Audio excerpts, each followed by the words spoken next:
Dr. Rae Wynn-Grant. How are you? Oh, so well. Thank you. And hi, Peter. Thank you for joining us. Hi, how are you? Thank you. I'm fine. You guys are here to talk about something many of us, first I need to tell you my audience is people called boomers. They were born between 1946 and 1964. I put out something about you guys, and they remember Mutual of Omaha Wild Kingdom from their childhood. So they're all in it. They're watching it today, too, also, but they're all in on this interview. So thank you for being here. Oh, absolutely. Thank you. Yeah, Wild Kingdom first debuted, what was it, Peter, 1963. Mm-hmm. And I fit into that category, those boomers you're talking about who watch the show. And I, too, was raised watching Wild Kingdom, which had a lot to do with this becoming part of my career. Oh, yeah. Isn't that just very synchronistic?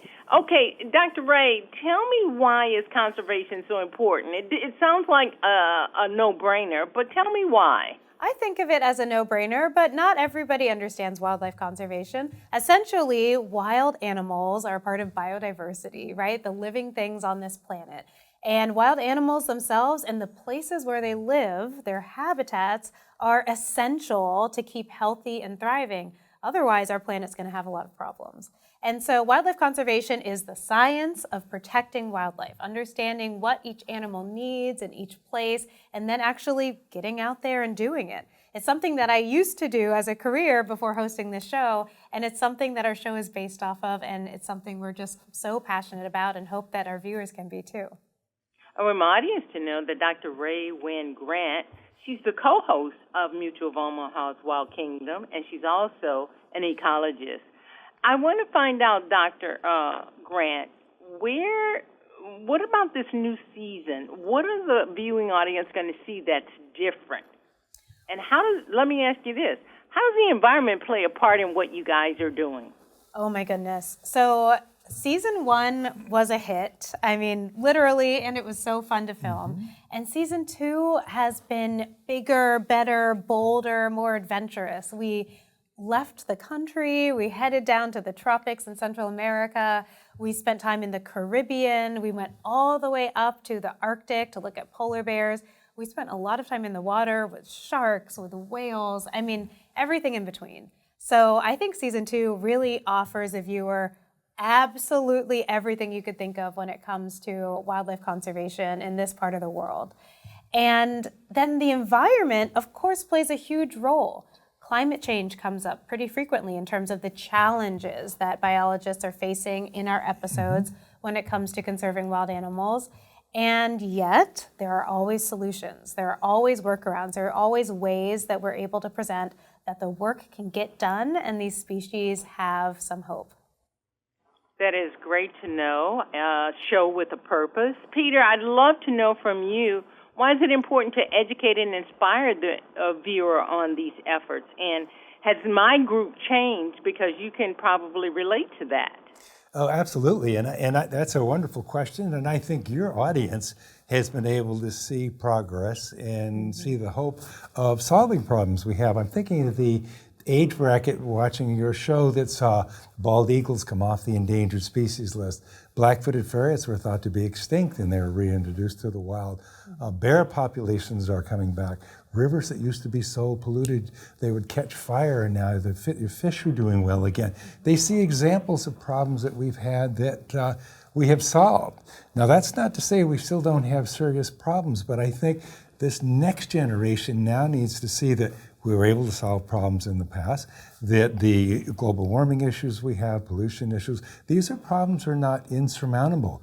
An endangered species doesn't have to remain an endangered species through reintroduction programs that can come off the endangered species list. So our shows on Mutual of Omaha's Wild Kingdom Protecting the Wilds are going to show just how these conservation projects can be successful and others that still need more attention.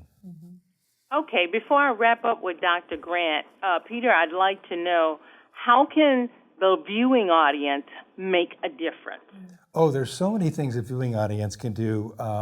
Locally, they can go to beach cleanups, river cleanups, volunteer at nature and science centers, go online, go to wildkingdom.com or nbc.com and learn about ongoing wildlife conservation projects. And then find out you don't have to be a huge corporation or somebody with a lot of money. Each individual can make a change in your own backyard. You can create a backyard habitat that may help save endangered butterflies or migratory species that are passing through. So find out what you can do locally and then maybe grow that into something state level and then nationally. Thank you so much. Dr. Grant, I'd love to wrap up with you. Sure. This new season, it seems to be exciting. Tell me about maybe your favorite story in the new season. I know you told us about it, but you got a favorite story? Oh, gosh, it's so hard to choose a favorite because we did so many different things in different places.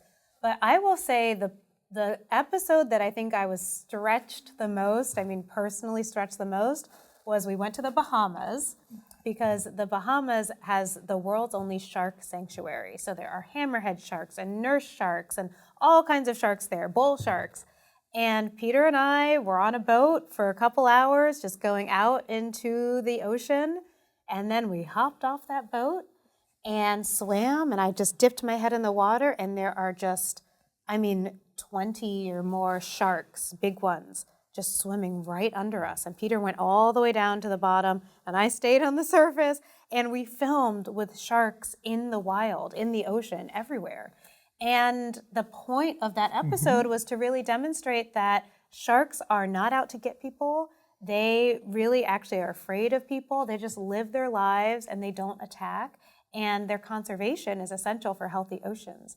And being a land mammal that I am, that was a really powerful and a little bit scary episode to film, but it absolutely changed me, and I think it comes through really well on camera. I have a daughter who loves to snorkel. That's scary. Well, I have to say, looking up below, watching Dr. Rae calmly snorkeling around, looking down on the surface with all those sharks below, it was very impressive. Oh, thank you. Well, you guys are impressive. Mutual of Omaha's Wild Kingdom, Protecting the Wild, very impressive with me and my audience. We will be there. I want to remind you guys that Dr. Grant is an ecologist, and Peter Gross, he is a wildlife expert. They're both co-hosts of Mutual of Omaha's Wild Kingdom, Protecting the Wild. Thank you so much both for being here and inspiring us. Thank you so much.